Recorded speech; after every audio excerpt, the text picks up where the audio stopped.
चला आता आपण पाहूया. हे तांदळाचं पीठ घेतलेलं आहे, थोडं मिक्सरमध्ये लावून घेतलेलं आहे तांदूळ. त्याच्यामध्ये ह्याच्यामध्ये एक भाज्या घालून घेऊया. हे असं स्वच्छ धुवून घेतलेले आहे, तर चिरून घ्यायची आहे ती. असे चिरून घेऊया.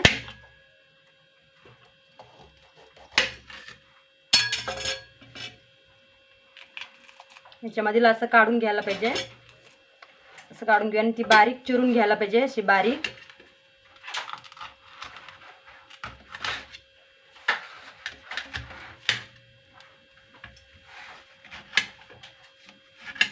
अशी बारीक चिरून घेतली पाहिजे.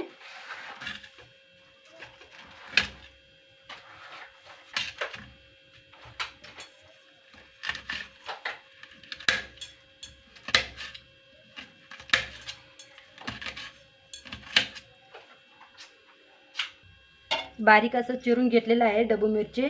आता ही मिरची एक घेतलेली आहे लांबशी, ती अशी स्वच्छ धुवून घेतलेली आहे. त्याचा दांडा काढून घेऊया. असं बारीक चिरून घेऊया. आपल्याला पाहिजे थोडं बारीक चिरून घ्यायची आहे अशी.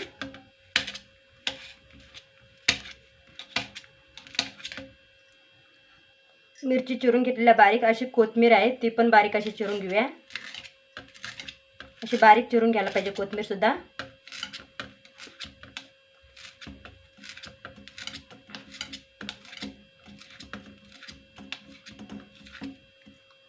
अशा प्रकारे चिरून घेतलेले आहे. ते याच्यामध्ये मिक्स करून देऊया. त्याच्यामध्ये ढबू मिरची मिक्स करूया. पीठ घेतलेलं त्याच्यामध्ये मिक्स करून देऊया. त्याच्यामध्ये हिरवी मिरची सुद्धा मिक्स करूया. हे कोथिंबीर घेतलेली आहे ती सुद्धा मिक्स करूया. त्यानंतर मी हळदी घेतलेली आहे, हळद थोडीशी घेतलेली आहे, ती त्याच्यामध्ये मिक्स करून देऊया अशी. त्याच्यानंतर थोडंसं मीठ घालूया चवीनुसार, थोडंसं त्याला बरं मिक्स करून घेऊया.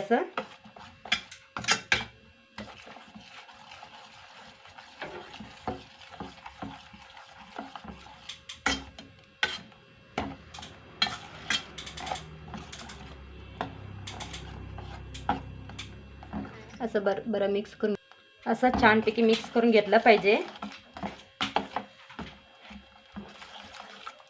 आता आपलं छानपैकी असं मिक्स झालेलं आहे. तवा चुलीवरती ठेवून देऊया गॅसवरती.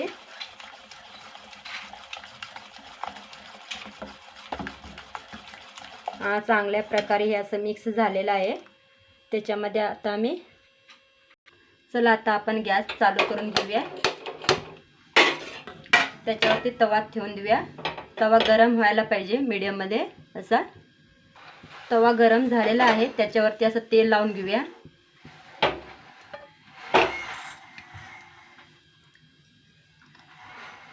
आता तेल लावून घेतलेलं आहे. त्याच्यावरती आम्ही आता साहित्य तयार केलेला भाज्या घालून डोसा बनवणार आहे, ते आता त्याच्यामध्ये टाकून देऊया.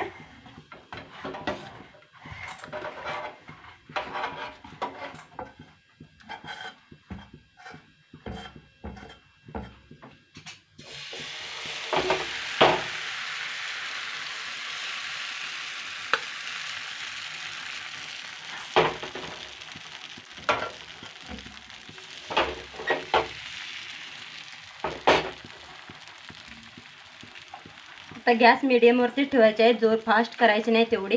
त्याच्यावरती आम्ही आता झाकून घेऊया. असं 5 ते 10 मिनिट बारीक गॅसवरतीच ठेवायचं आहे. आता 5 नेमचं झालेलं आहे, ते ओपन करून असं घेऊया. या भाज्या सुद्धा घातलेल्या शिजायला पाहिजेत त्याच्यावरती असं तेल टाकून देऊया थोडंसं. साईडनं सुद्धा सुटलेलं आहे चांगलं असं. आता त्याला परतून घेऊया असं. हा बघा पिवळा डोसा तयार झालेला आहे भाज्या घातलेला.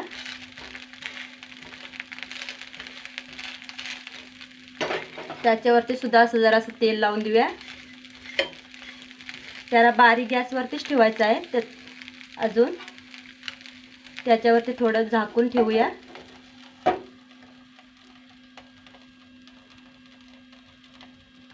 आता त्याला आपल्याला असं ओपन करून घेऊया. छानपैकी भाज्या पण शिजलेल्या आहेत. आता त्याच्यावरती पिवळा डोसा असा तयार झालेला आहे. हे बघा, भाजी सुद्धा शिजलेली आहे चांगली.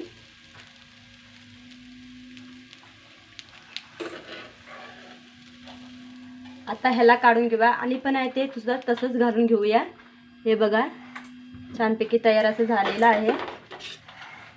आणि दुसरं पण आहे ते तसंच घालून घ्यायचं आहे. तेल लावूया.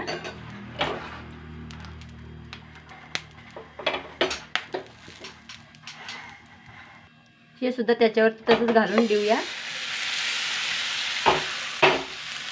असं घालून देऊया आणि परत आता घातलेलं आहे त्याच्यावर तसंच झाकून घेऊया. तो पण झालेला आहे. त्याच्यावरती असं तेल लावून घेऊया. याला पण भाज्या चांगल्या शिजायला पाहिजेत, नाहीतर कच्च्या सुद्धा राहू शकतात. त्यासाठी बारीक गॅसवर ठेवायचं आहे. ह्याला सुद्धा असं परतून घेऊया. साईडनं उचलून तयार झालेला आहे. त्याला पण असं परतून घेऊया. पाठीमागनं सुद्धा ह्याला तेल लावायचं आहे. असं लावून घेऊया. आता आपला पिवळा डोसा असा तयार झालेला आहे. अशा प्रकारे पिवळा असा डोसा तयार झालेला आहे. तो सॉसमध्ये खायला सुद्धा छान लागतो. आता आपला तयार आहे. थँक्यू, धन्यवाद.